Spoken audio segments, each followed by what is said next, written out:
Еще только вчера мы въехали на территорию Монголии, удивительную страну, чья плотность населения считается самой низкой в мире. На территории более 1,5 квадратных километров проживает около 3,5 миллионов человек, или чуть больше 2 человек на квадратный километр. А уже сегодня направляемся в национальный парк Алтай-Таван-Богд. Алтай-Таван-Богд в переводе «Пять святынь Алтая». Это огромный национальный парк на монгольском Алтае.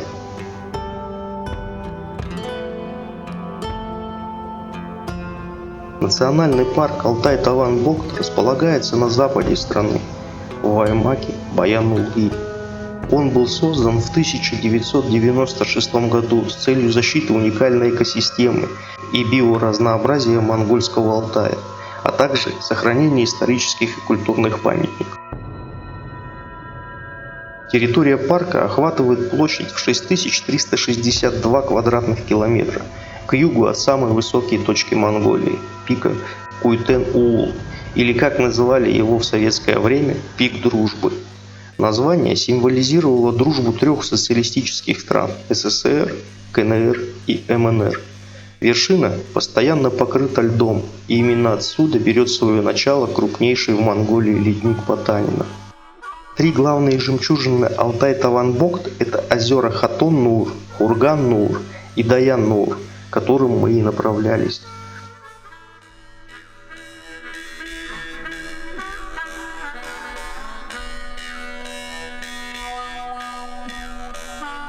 Полупустыня, по которой мы колесили, была изъезжена десятками полевых дорог, которые вели в одну сторону. Можно было выбирать любую, которая привлекла больше всего. Вот и мы выбрали свою и мчались в неизведанные места по направлению к национальному парку Алтай-Таван-Богд.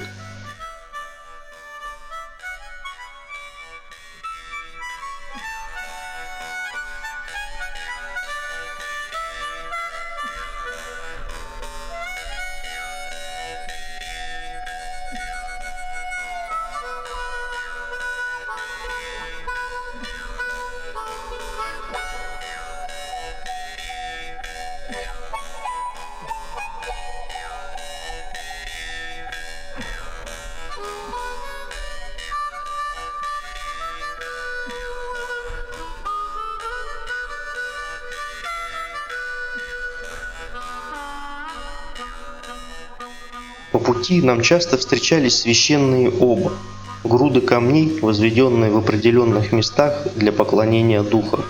Они распространены в Центральной Азии и Сибири, но особенно много их в Монголии. По-монгольски оба называются ОО. Традиция их создания восходит к древним шаманским верованиям, но сегодня этот обычай тесно связан с местным буддизмом.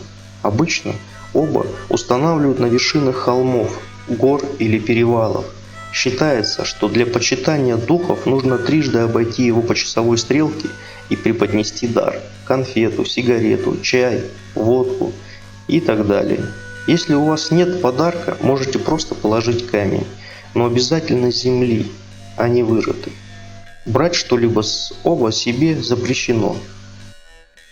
Мы останавливались, рассматривали эти древние священные места и двигались дальше по многочисленным пустынным дорогам Западной Монголии, наслаждаясь бескрайней красотой и пустынностью этих мест.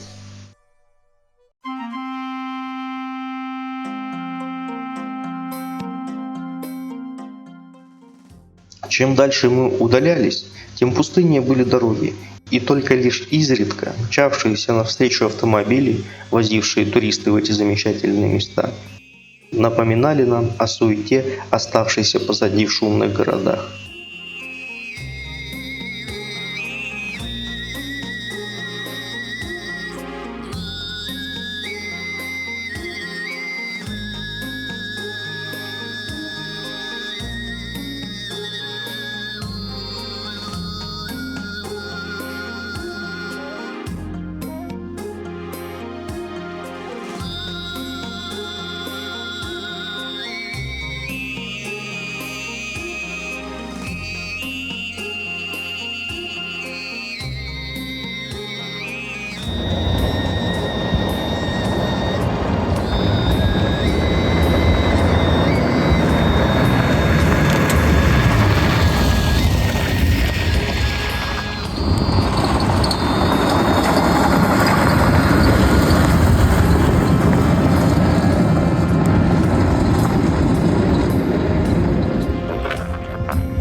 Проехав около 70 километров, мы прибыли в населенный пункт Ценгел.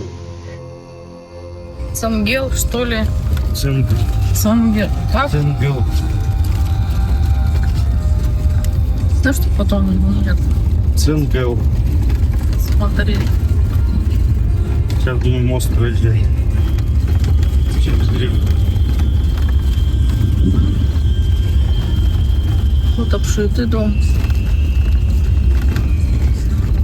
Что там?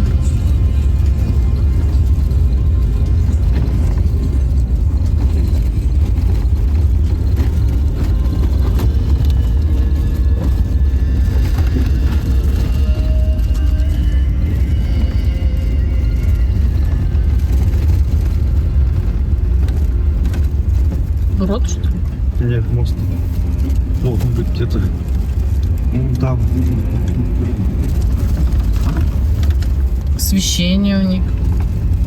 Это да. Ну, так, солнечный батарей. Большая часть населения представлена казахами, а около 1500 человек являются тувинцами. Ценгел был основан в 1940 году. В 1963 году произошло слияние тувинского сумона Ценгел с сумоном Акхем, где преимущественно проживало казахское население. Это негативно повлияло на тувинцев, ставших меньшинством в новом сумоне. Ключевые должности и основные рабочие места заняли казахи, что привело к безработице среди тувинцев. Жители Ценгела занимаются сельским хозяйством и разведением скота. Некоторые также зарабатывают на жизнь продажей сувениров ручной работы.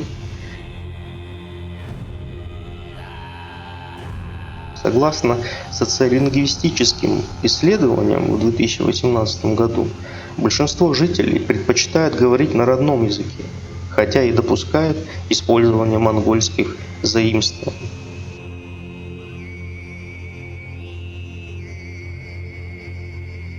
Среди достопримечательностей Ценгела можно выделить родник с синими буддийскими лентами, сквер с памятниками героям и списком погибших, обилие деревянных домов и заборов, приречные луга, деревянный мост и лиственницы в окрестностях.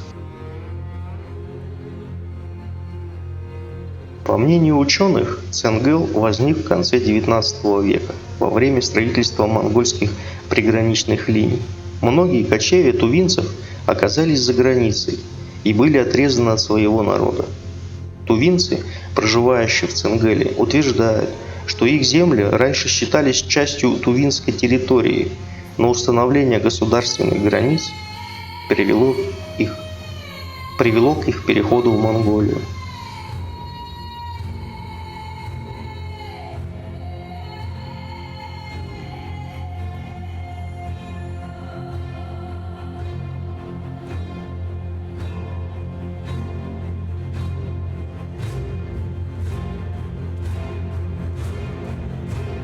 Это вот.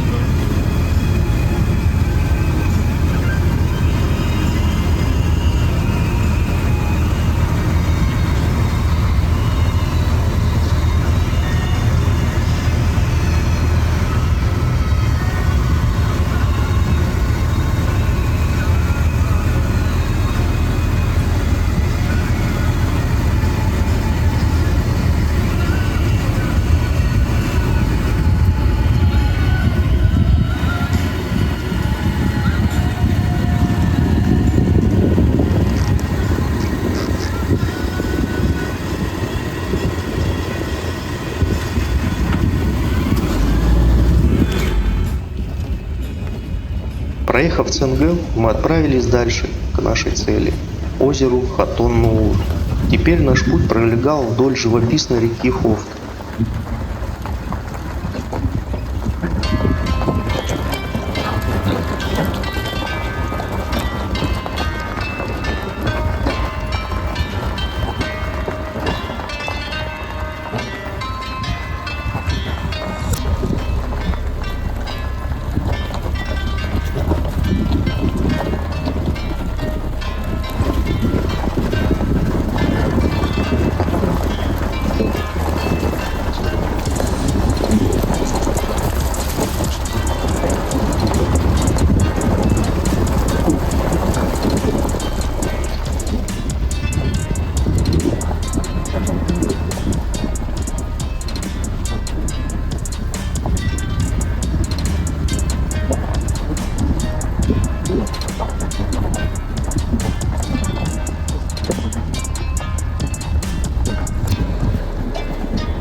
Река Хофт была окружена высокими скалами, которые создавали ощущение уединенности и таинственности. Вода в реке была кристально чистой и прозрачной, что позволяло видеть каждый камешек на дне. По берегам реки растут лиственницы, создающие прохладную тень. Дорога вдоль реки Хофт была извилистой и каменистой. Иногда дорога проходила через узкие ущелья, где солнечные лучи скрывали горы. В других местах река разливалась широко.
пути нам попадались стада яков и верблюдов.